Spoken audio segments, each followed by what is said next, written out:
Tudubem, konnichiwa, aloha, como estas, hola, hello, what it do? Welcome to another episode of the J Boy Sports Podcast. And what we are going to talk about today is how LeBron James treats his friends like doo-doo, specifically Brian Windhorse Body in this one. And am I calling him Windhorse or Windhorse Body? I sometimes call Windhorse, or whatever his name is, Windhorse Body. And you're probably thinking, man, that's kind of mean to call him that. But at the end of the day, LeBron James treats him bad, so why can't I? Nah, just playing. That's messed up. But Brian Windhorse gets on my nerves because I do think he has been a puppet that has helped to manipulate people into believing nonsense about LeBron James. But apparently LeBron James feels the same way, which is very ironic. And so I get annoyed with Brian Windhorse because of that. But for 2 seconds, 2, that fast, I felt bad for him because of what LeBron said about him, which I thought was completely uncalled for. And I'm going to explain why after we listen to what LeBron said about him. So, and I got to tell you before time, if this is one of your friends, if you have friends like LeBron, cut him off. Your life will be easier. Check this out. I feel like in order for, myself to make a name for myself, obviously I knew the play was going to take care of itself because I knew how much I committed to it, but I also I wanted to handle the responsibility, of showing a face of the league in the sense of like a modern citizen, being a role model. It was, we have guys who, didn't want to be role model. So didn't want to be a role model to the sport. Hey, buddy, didn't you recently just say that I understand why people don't want to be the face of the league and I wouldn't want to be the face of the league? Yeah, he said that. So it's already started, ladies and gentlemen. It's already started. Let's continue. To the sport, or didn't want to be a role model to the game, didn't want to appreciate the game or commit to the game. And I felt like, I had an opportunity to not only play the game that I love, but also I wanted fans to follow me. I wanted people to follow my journey. And what came out of that was me kind of being, I guess, people say the face of the league. Yeah, the Sprite commercials. Like, you know what I'm saying? So, like, I never went out to be like, I want to be the face of the league. Like, man, this guy is such a liar. Like, we're really going to sit here and, man, this guy's such a liar. So he's talking about, I never really set out to be the face of the league. You wrote Chosen One on your back. You did all this stuff for attention. You did a whole broadcast by yourself for the fact that you stabbed the Cavaliers in the back and left to go to Miami to join a super team. And you did all that because you never set out to be the face of the league. Really? Really? Okay, man. Yeah. So what changed? Did something change drastically along the way, LeBron James? I don't know, man. You guys can buy that if you want. I don't buy it. I seen a lot of shit too. Like I seen Brian Windhorse on one of these shows not too long ago. Like a clip. Yeah, you played over high school. Lindy, you guys played together in high school. Yeah, right? He was on your high school. This guy was like, says he's like my fucking best friend. These guys are just weird. But Wait, Lindy, What the- isn't that that's not real? Yeah, he was our enforcer, huh? knew it. He went on his show and said, oh, don't let LeBron fool you. Like, he wears number 23 because of Michael Jordan. Okay, that's a fact. He signed with Nike because of Michael Jordan. It's like, no, the fuck I didn't. I signed with Nike because I got a hell of a signing bonus, and they gave me a 7-year, $90 million contract. And I moved my mom out of the hood the next day I signed that contract. Like, and ultimately, my whole thing is like, what do I want to wear off the court? It's like, I want to wear fucking Nikes. Like, I want to wear Jordans. I want to wear pennies. I want to wear Bo Jacksons. I want to wear Air Maxes. I want to wear, like, so. Primes. Like, like, what are we talking about? So, like, I knew there was a responsibility for sure. Like, So he said a lot there real quick, and I was going to let the whole thing play out. but obviously I've been stopping, and because I have to just kind of talk about these things quickly in between. So he's saying that Windhorst said like he signed because he wanted to be like Mike. Then he tried to separate the two. Like, I just wanted to, because they signed a $90 million contract. I took my mother out the hood the next day. Listen, I can't check the validity on that, but if you're a smart person and you understand that people have been coveting LeBron James since before the Land of Time. I don't know if y'all ever saw that show. It's one of my favorite movies as a kid. Watched it with my son the other day. Still has some tears in my eyes. But I don't think he moved his mother. I don't think he was banking on that deal to move his mom out the hood. And I don't know if that's the day he moved her out, because LeBron lies a lot. So I can't really tell you if he did or didn't that day. But my money is on the fact that LeBron James has been getting money from people since the time he was probably around 14. So I don't know exactly where they lived or where they grew up. There's no way for me to even check that. Because I guarantee you if I looked it up, there would be all types of misinformation, which is the purpose of it in general. Because if you can't tell the truth, make it, misinform people. Put out as much nonsense as truth.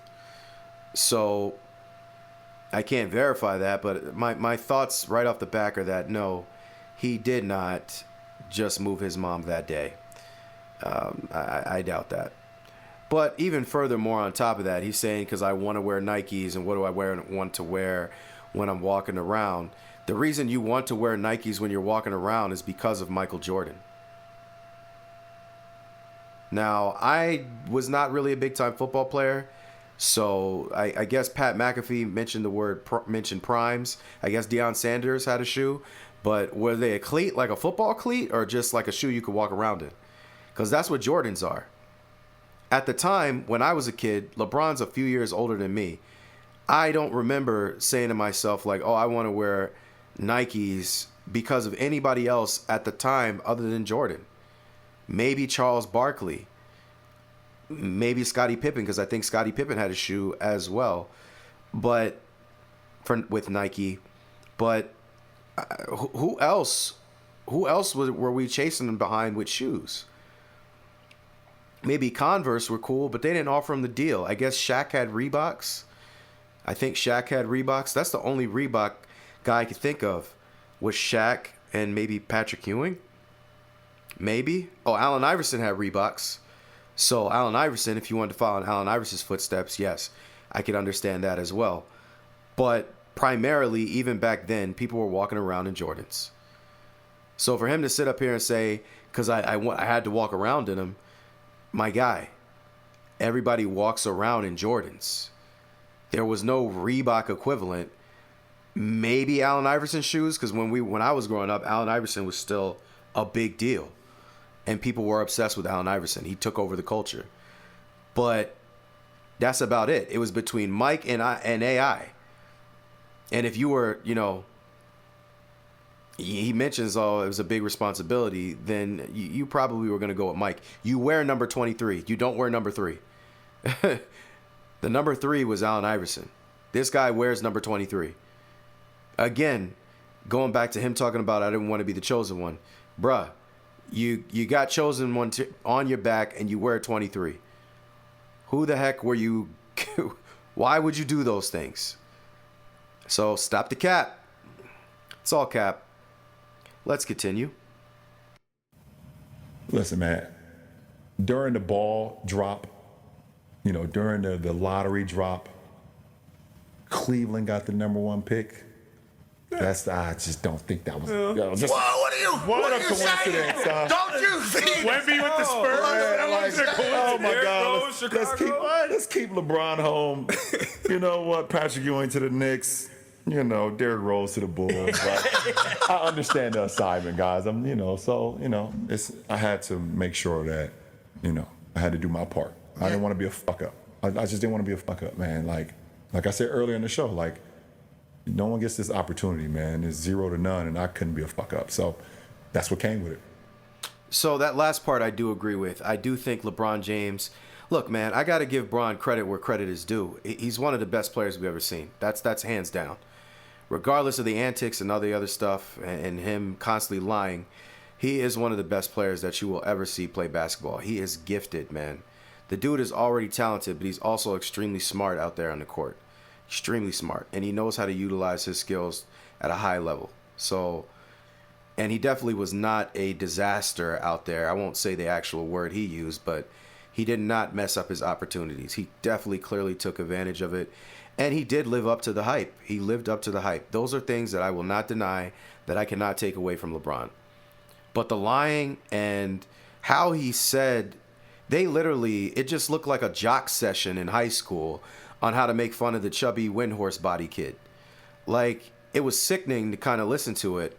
Like, you're really going to badmouth this guy like that? And again, I don't like Brian Windhorse. But this is just sad behavior. And then, I'm not going to play it in this video, but Windhorse's response was like, kind of like, oh yeah, you know, I have a lot to be thankful for because of LeBron. Man, if you don't grow your own teeth and grow a backbone and start working out with your low testosterone, big stomach having behind, I can't even be sad for you because you are sad, Brian Windhorse body. My goodness. So if you started watching this video with the intention that I was going to let him completely off the hook, you're wrong. Because he deserves to be bashed a little bit here too. But where it's disturbing is, in LeBron's case, him making fun of Brian Windhorse like this. They literally, when I watched it, they already had a picture set up and they were ready to go in on this guy. Like, they already knew the talking points that you were going to bash him. So LeBron had time to think about this and decided, yeah, let's screw him over today. You're going to sit here and tell me that Brian Windhorse was not close to you, LeBron? Being that you're both from Cleveland, went to the same high school? Brian Windhorse body even gave you credit for your alma mater, being from the same alma mater. Like, that's... And you're just going to bash this man like this, like you never met him. For 21 years, you said nothing about your non-relationship with Brian Windhorse. When people are on record saying you've said, I don't remember that, ask Wendy. I'm sure he remembers. But now, all of a sudden, y'all aren't friends no more because he called you out on your nonsense about saying, I never really wanted to be the chosen one. Liar. Come on, man. Why the lies? We get it. You love yourself a lot, too much, in my opinion. But now you're just going to lie on this man like he didn't give up a lot of himself to you? And what's even worse and sickening is your fans are sitting there like, well, LeBron doesn't owe him anything. It's not about owing somebody something. It's about being a decent human being. LeBron has the advantage in this relationship. For all those people that be crying about people taking advantage of the power and they have in certain relationships and stuff like that, he had the power in this relationship. And he basically just threw Brian Windhorse to the wolves because he thought it was funny to make a joke out of it with his jock friends. Like with Pat McAfee, who was a punter. Like, I wish I would have been a good kicker because that was your career. You made a lot of money to kick the ball. And looking at Pat McAfee, he's not even in the greatest shape. So I don't know. I'm not a Pat McAfee fan.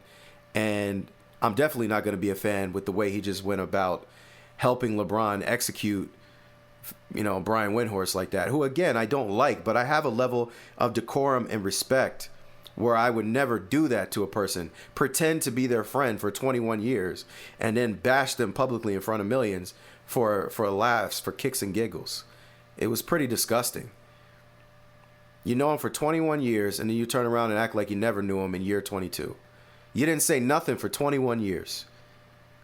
That's the type of person LeBron is, man. So when people ask you, there will be people, and this is for the people that are not LeBron James fans, that are tired of the nonsense that people say. Again, you can like LeBron. That's not my problem. I mean, I don't have an issue with that. If that's your boy, that's your boy. But I'm just going to call the truth out like I see it. And when people tell you like, oh, well, when they say things about LeBron, like, why do you care? Or, he doesn't owe Brian Windhorse anything. Again, it's about being a good human being. Like, there's just certain things you don't do to people unless you're a low-key a billionaire and a jerk on top of that. And you don't care about what other people think. And you're constantly told yes. And nobody ever tells you about yourself. Because if somebody actually told you about yourself, you would realize that this was a jerk move. But even your wife calls you the GOAT. Which for any of us that are married, I've never seen my wife go out of her way to make me feel higher than I should. It's actually low-key your wife's responsibility to keep you humble. Not to bash you, not to treat you bad, not to treat you, not treat you well. But your wife is supposed to keep you humble. When everybody else tells you that you're the best thing since sliced bread, your wife says, hey, he still leaves the toilet seat up. He's not perfect. And it's those little things that keep you being a normal human being. Right? And I actually just watched some of this, because I'm letting this video out a lot later than it happened. But I watched some of this Damon Wayans and Shannon Sharp thing. And Damon said, none of us deserve to be famous or worship like gods, except God, except he who is above. Right? And that shows you that Damon is trying to be humble. You'll never hear nothing like that from LeBron, because he is the self-proclaimed GOAT chosen one. Emphasis on self-proclaimed. Right? So that is that on that part. I want to listen to one more part here, because this is what made LeBron James mad. And this is how petty and soft this man is to let this be the reason. So check out what Brian Windhorst said that actually upset LeBron James. Everybody wants either over here, over here. Nobody wants to operate in the spectrum, because it is both. I know it's not as fun to say both, because LeBron can both say that I am held to an unfair standard, and yet he chose to wear number 23. Mm-hmm. He said also in this clip, that we cut it out just for brevity, he also said, I never asked to be the face of the league. Lies. Of course he asked to be the face of the lie. league. He signed a $90 million Nike contract, which he could have signed with Reebok for more money, by the way, but he signed with Nike. Why?